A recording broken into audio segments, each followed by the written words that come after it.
Good day, class. So for our lesson for today is all about part 2 of our module 5, titled Appropriate Techniques Used in Creating Art, Available Materials and Application of Techniques. So let us proceed to classifications of brushes by hair type. So we have the first one to define a brush. So the main function of a brush is to transfer paint mixtures to the surface. So for example, the paintbrush will be your magic wand for weaving colors across the canvas. Artists' paintbrushes become beloved tools the more you use them. As you paint, you will become increasingly familiar with the way the brushes handle the paint and what they can accomplish for you. So we have different variety of brushes. So we have the first one, the bristle brush. So the bristle brush is used for thickly prepared paints and are capable of spreading paints in impasto consistencies. We have this impasto that we will discuss in our preceding discussion.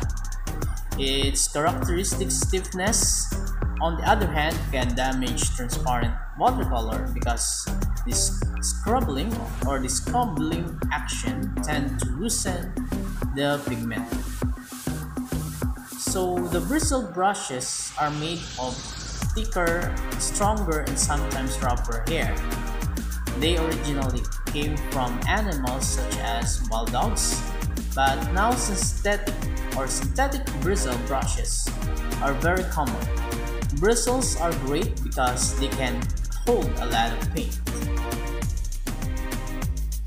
Next we have the sable brush. So this brush is known for its resiliency and cause less damage than a bristle brush. A sable brush can also hold a good amount of pigment and water. These brushes are more for watercolor projects. So in addition to this, the sable brushes is made from the hair of Kolinsky, which is a species of weasel found in Siberian wilderness. These brushes are often used by the best artists for the quality of picking up and dropping paint, as well as their abilities of precise control when painting either watercolors or acrylics. Next we have the brush classification by means of shape. So we have the first one here, the dome shaped brush. This is also known as the wash brush or sky brush. It covers more areas and primarily used for painting skies. Next, we have the pointed brush. So these are particularly used for making linear markings. And also, they are great for outlining watercolor washes, small areas, creating precise strokes, dots, and dots. The sharp tip, as you can see, can create a narrower stroke that can vary in width depending on the amount of pressure applied. We have also a flat brush. So this is usually ideal for making broad strokes, as you can see in our image. So in addition to this, flat brushes with short stiff bristles is good for driving paint into the weave of a canvas in thinner paint applications, and as well as thicker painting styles like in pastel work. Next we have oriental brushes. So these brushes differ from the brushes used in the West, both in the materials used and in appearance. The top is usually of their hair, fox hair, hog bristle, goat hair, horsehair, and wool.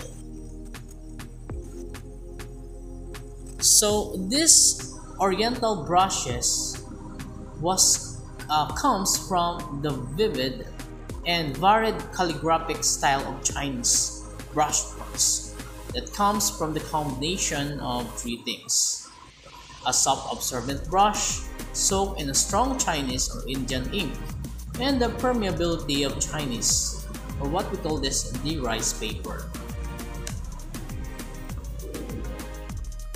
Next, let's proceed to the other two-dimensional media. So we have the first one, pastel painting. So a pastel consists of pure powder pigment and binder in a stick. It's basically the same pigment that is used in all art mediums. In appearance, it's a sort of a cross between a stick of chalk and a crayon. A pastel is an art medium in the form of stick, consisting of powdered pigment and a binder. The pigment used in pastels are similar to those used to produce some other color visual arts, such as oil paints. The binder is of a neutral hue and low saturations. Next, we have pastel paintings. So pastel paintings is referred to the completed work in which the entire surface area is covered in pastel.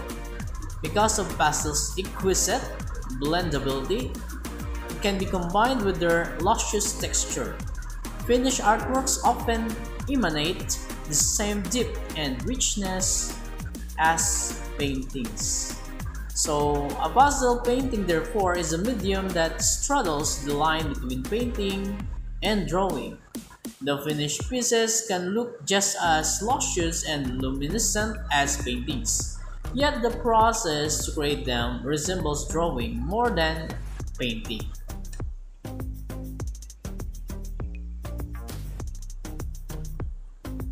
So there are basically three kinds of pastels. So we have the first one here is soft pastel. So these are traditionally round and wrapped in a paper slip whose function is to hold the pastel together and also to prevent it from breaking unnecessarily. So in this medium, there is a higher proportion of pigment to binder. In addition to this, soft pastels are composed of pigment, water, and a smaller amount of chalk or artificial binder. The soft texture of this pastel can create smooth, smudgy lines and intense color.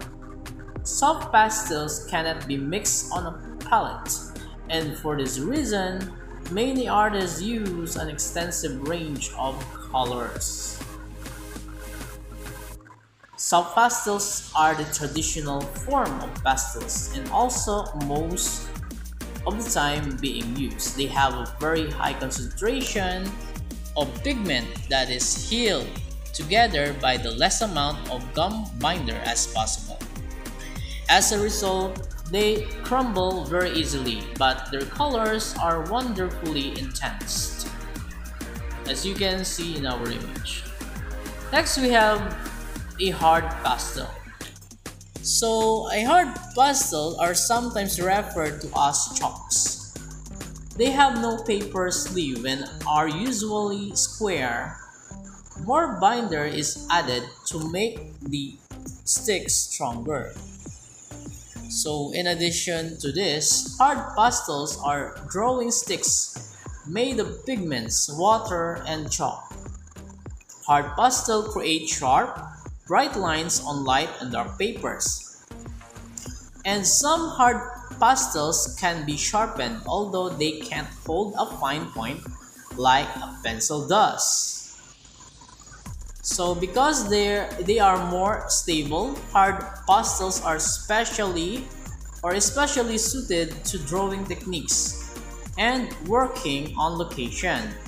They come in cylindrical or square sticks which can be sharpened with a knife to create fine lines. Alternatively, the sides of the sticks can be used for applying broad swaths of colors. Next, we have an oil pastel.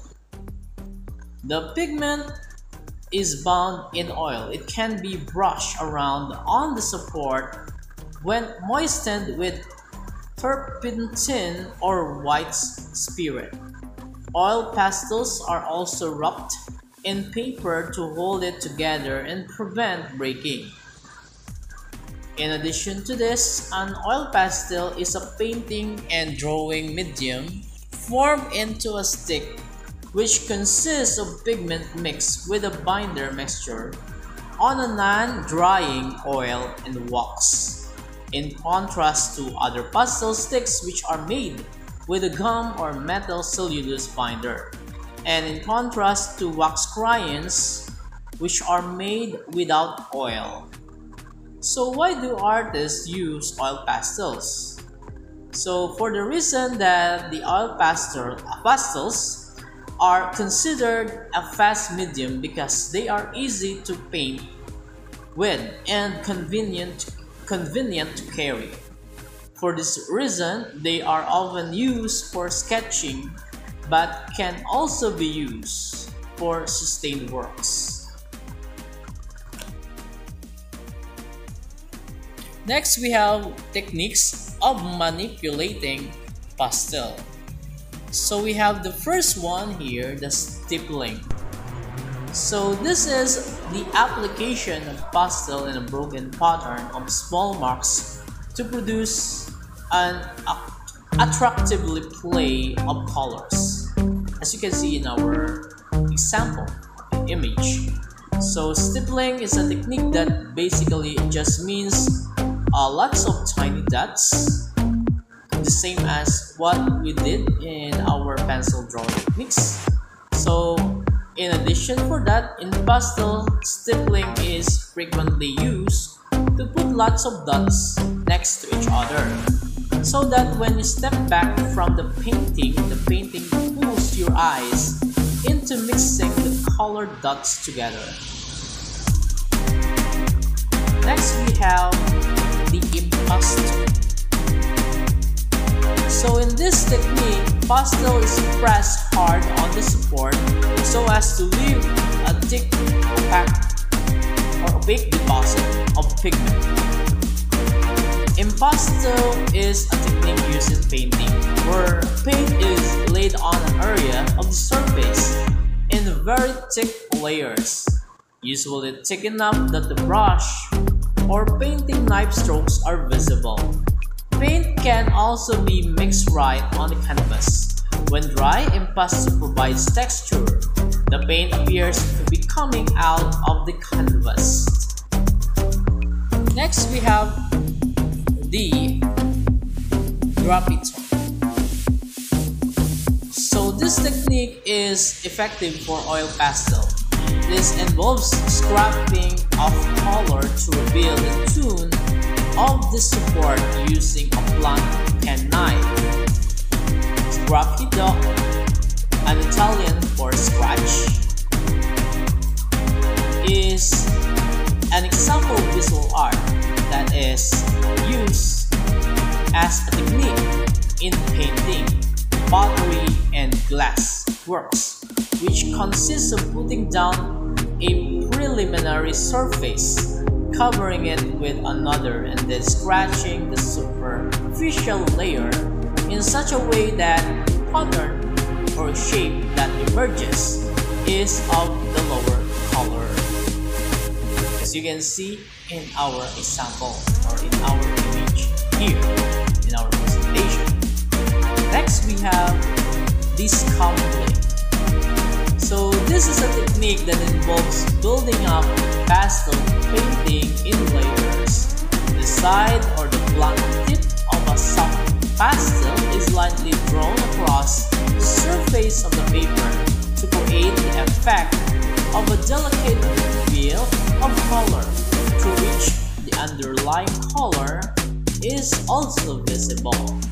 Scumbling, therefore, is a technique for applying pastel in which light but opaque application of pastel are layered over the top of areas within the picture plane. So these areas may have already received an application of pastel, or they may be partially covering the raw surface of a paper or of the paper. Next, we have the feathering. So feathering is laying delicate parallel strokes of color with the point of the pastel. It usually over an existing layer of pastel color. So feathering is a technique for applying pastels in which the material is added in a linear fashion, as you can see in our examples, in our image, in our presentation.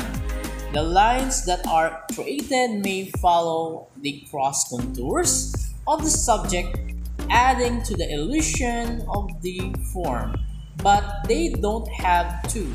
Feathered lines may overlap or may cross over each other or be wide as well. Next, we have the dry wash. So this is the method of laying on a broad area of color in a uniform unbroken tone. In preparing this, a stick of pastel is scraped or crushed into a fine powder. The powdered pastel is then placed on the support. The pastel is then blended on the support using the fingers or any blending tool.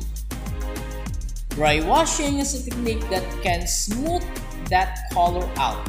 You dry wash pastel when you take a tool such as a paper towel, cotton ball, or your finger, and gently rub the pigment, spreading it more thinly and providing a more complete surface coverage. Let's now proceed to a collage. So students, in this collage topic, we will have the last performance activity for this second quarter. In according to this, making a collage. So we define collage as a technique of composing a work of an art by pasting on a single surface various materials not normally associated with one color. Examples of materials include newspaper, clippings, parts of photograph, theater tickets, and parts of an envelope, buttons, ribbons, cloth shells, lace, and other found objects available in your home. Collage is derived from the French word which means coller, which means to stick. Collage became an art from during the synthetic cubist period of Picasso and Braque. So collage describes both the technique and the resulting work of art in which pieces of paper, photographs, fabric, and other ephemera are arranged and stuck down onto a supporting surface. So here in our presentation, we have examples of collage. As you can see here, we have collage of Dr. Jose Rizal, paper collage of a Christmas pictures or images or a Christmas tree, for example. We have also a photo collage right above in our presentation. So we have these steps to follow in making a collage. First, we will collect the materials needed to make the collage. Collecting may take more than one day, and put these collected objects in a box or small pouch, as you can see in our image. Next step is to fold cut or tear paper into different shapes. Next step is to develop a theme or a concept. It will be more meaningful if the collage is built around a central idea or concept, and it will be more meaningful if you have this originality in creating your own collage.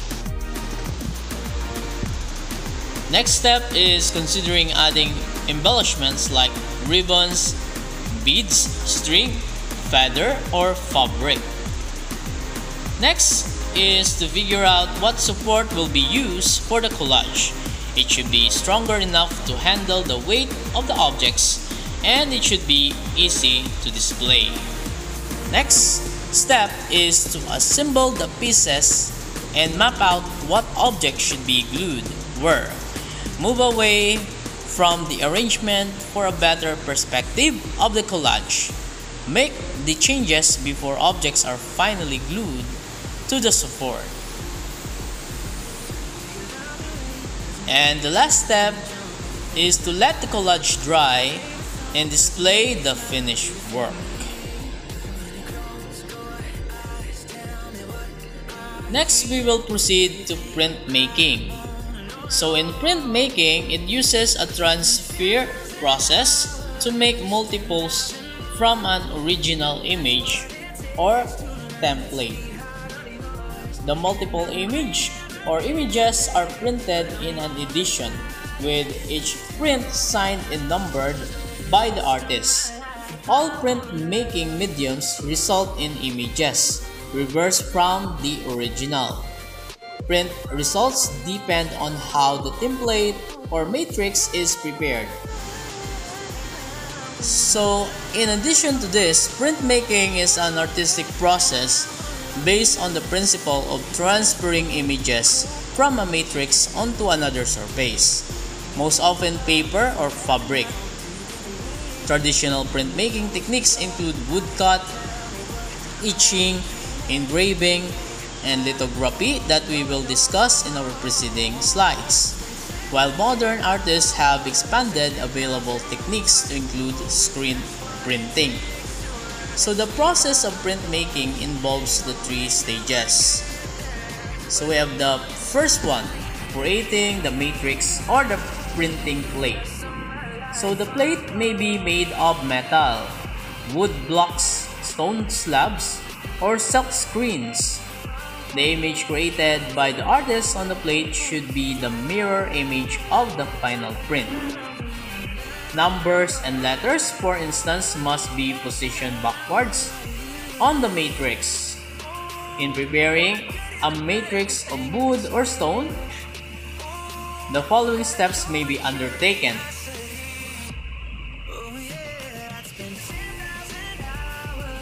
So the first step is to prepare the surface by light sanding. Staining with a wash of acrylic paint may also be done. Next is to transfer the image to the surface of the plate. This may be accomplished by directly drawing on the plate or drawing transfer through the use of charcoal or graphite pencil. Carbon transfer through the use of carbon paper, or photocopy transfer through the use of heat or solvent. Next is inking the plate. So in this stage involves applying ink to the matrix. A brayer, which is a ruler with a handle, is used for this task. For prints with the different colors, one painting plate is made for each other. Next is transferring the image. The surface onto which the print is to be transferred is pressed to the plate. This action transfers the ink to the new surface. This can be done hand, but for multiple prints, a printing press is used. An edition refers to all prints made from plate or a set of plates. Let us now proceed to the materials used in printmaking. So we have the first one, the solvent. This may include water, vegetable oil, and biodegradable degreasers or cleaners, although other solvents may use like acetone, and denatured alcohol. Their toxicity levels marks them as low-level preferences, and if given another choice, should be avoided. Next, we have the inks and additives. The quality of the ink affects the prints produced. Oil-based inks are particularly used for relief, intaglio, and lithography. This kind of ink can be used directly onto the rug paper without the need for priming the surface. Water-based inks does not require the use of solvents for cleanup. This type is usually an acrylic product. Water-washable inks, on the other hand, are oil-based and is designed to be cleaned by liquid hand soap and water. Next, we have a paper. So the type of paper used for the printmaking process needs to be strong, will last longer, have low acidity, and should contain some linen or cotton fibers. This is known as the rug content on the paper. So the best paper have neutral pH and 100% rug. The weight of the paper and the surface texture should also be considered. So we have the printing techniques. So we have the first one, the relief painting. So in relief painting, the matrix is carved with knives or gouges. This action defines areas not to be printed and be cut away. The areas that are to be printed are then left raised. Ink is applied to these raised surfaces and the matrix is pressed on the surface, usually paper, to transfer the image. So this technique includes wood cut and wood engraving. Next, we have the intaglio. These are created using metal plates into which lines have been incised. The area then covered with ink and surface are wiped off. The cut depression retain the ink, whereas the flat surface are clear. Paper is laid on top of the plate and both are passed through a painting press, forcing the paper into the incised lines to pick up the ink. The process is the opposite of relief printing. Intaglio print result in images created by the depressions on the plate. Next, we have lithography. This is also known as planographic printing. It involves drawing the image on limestone, zinc aluminum with a greasy crayon or pencil. This is based on the principle that oil and water do not mix. After the design is complete, a nitric acid solution is applied as a fixative and the surface is then dampened with water. The untouched areas accepts the water and the greasy crayon marks reveals it. A ruler with oily ink is used, which adheres to the crayon marks and reveals the water. When the surface is pressed to the paper, the image is now revealed. Next, we have etching. So in this technique, minimal pressure is needed to make the depth of the line on the matrix. The metal plate is first covered with a liquid, the acid-resistant ground which contains wax or resin. When this ground hardens, an image is drawn using a fine needle. Next, we have serigraphy. So this is also known as silkscreen painting. Stencils are used to create the design or the image.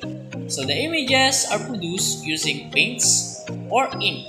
The screen is a piece of silk, nylon, or fine metal mesh that is stretched on a frame.